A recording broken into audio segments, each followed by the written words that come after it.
Hey guys, it's Emma, and today I want to do a deep dive into one of our favorite Outerbanks characters, JJ.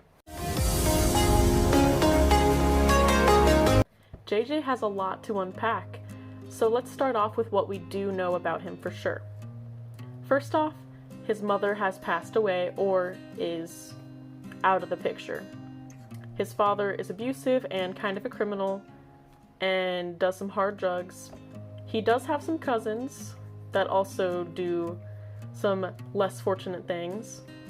And his best friend is John B. and the rest of the Pogues. Even though JJ has a really rough home life, he still seeks the love and attention of his father, and it causes him to act out and do rash things just as his father did. As we got to see in one of the final episodes, his father told him that he loved him and cared about JJ, and it almost broke all of us down. Being born and raised in the poorer side of Outer Banks is obviously not an easy life. As we see from JJ and John B, they both live in houses that are kind of a mess and have parental figures that are also not the best. While John B's father was obsessed with finding a treasure, JJ's father was down the path of drugs and crime to keep staying alive and taking care of his son.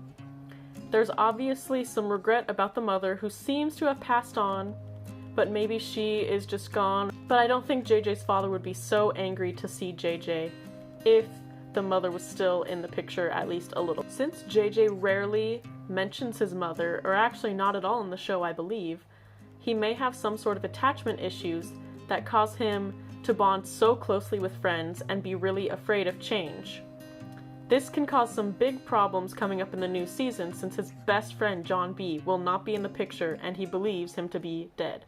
JJ is not going to fare well with the news of John B possibly passing away, and this can cause him to spiral and go into a huge tantrum that may mean JJ goes back to jail or may hurt someone, maybe his father, but he's gonna take it out on someone because he has these attachment issues and he's already lost a mother, and now he's gonna lose his best friend who he's kind of transferred that attachment to.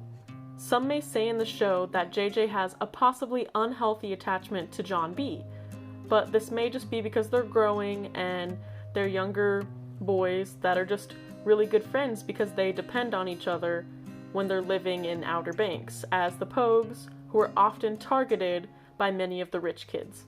We can already see when John B wasn't around and JJ obtained the money from robbing the drug dealer, instead of paying for damaging the boat, he instead spent it on the hot tub and getting all these party lights and making his friends happy instead of helping out his own life.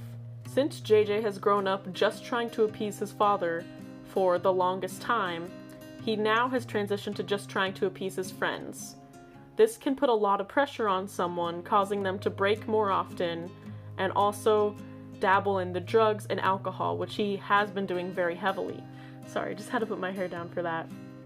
JJ is one of my favorite characters just because we get to see the damaged, troubled boy slowly grow and hopefully turn out to have a much better life.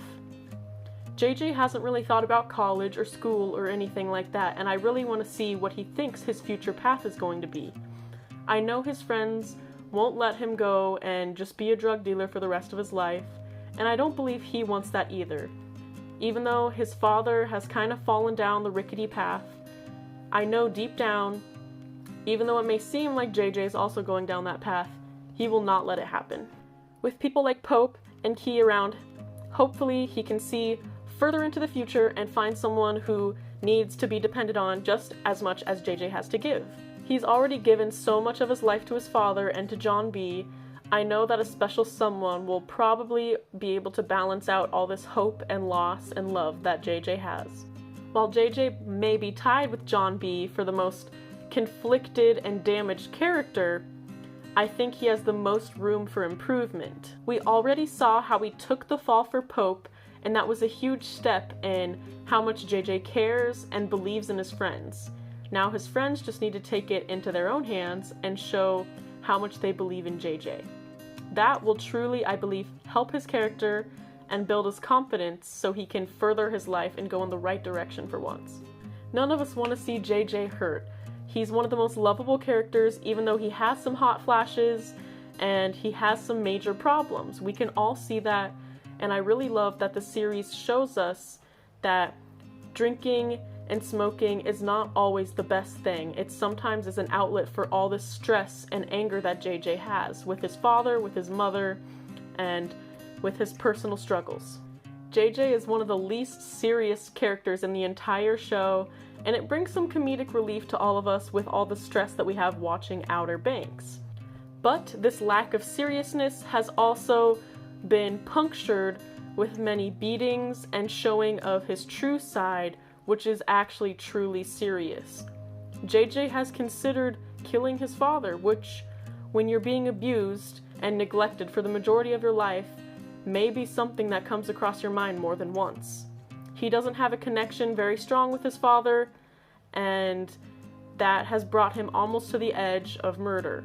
While some of us fans may have thought it would be for the better if his father was out of the picture, we know that that emotional baggage it would bring onto JJ would be very harmful, and he would never be able to get over it. Being beaten, maybe he can slowly recover and get away from his father, but committing a crime of patricide, he wouldn't be able to go back from that, and he would be in jail, even though they're really good at outrunning the cops. So finally, on to what may happen next. I know a lot of us are definitely speculating over the second season, and I've seen a bunch of theories, and I think the second season will definitely have more into JJ and the Pogues, since I believe JJ will be the new interim leader since John B is gone. If the Pogues stay together, which has been a question brought up since losing two of their kind of members will definitely be detrimental to the friendship, stress and grief will definitely be faced better together. We saw JJ getting into Pope's life, hugging the father and the mother and everything, and I'm hoping that he will be able to stay over with them and have that good connection still with Pope to get over the loss of his best friend. I'm hoping John B will reach out quite soon, but again, I don't know if that will be possible since they aren't even in a country yet and the police are still after them. I think there are two possible paths to where JJ may go. He's either going to strengthen his connection with the other two Pogues and become a better person working up to what John B would want him to be, or he's going to fall down the cracks and become more like his father, and since he still hasn't paid off the boat, I'm not sure if he will end up in jail for a little while, and that will definitely splinter the groups. I think JJ is the one that will truly hold together the Pogues while John B is gone, because he's the one that needs the most support. Key and Pope both know that JJ needs the support and the care from his terrible home life. Even though there may be some possible conflicts coming in with dating with Key and Pope, we will hopefully see Pope step up and be the good man that JJ needs to recover from the loss of John B. So there's my little recap and psychological analysis on JJ from Outer Banks. Tell me if there's anything you think I missed or miscalculated, and let me know what you think of JJ. He's one of my favorite characters in the entire show, which of course there aren't that many, but he's definitely right behind John B. Next up, I will dive into Key, and quick announcement, I will be posting only once or twice a week, still haven't decided what days. I know I'm indecisive, but we'll see when I have time to make videos. I posted one or two every single day for a while now, and I've been running out of ideas, but now that I finished Outer Banks, I think I have a bit more, and I'm about to finish a couple other books, so we'll see where that goes. And tell me who else you want me to review in Outer Banks. I'm gonna do the Pogues, but should I do any of the Kooks? Let me know. Alright. Like and subscribe, and tell me what you thought of the video. See ya!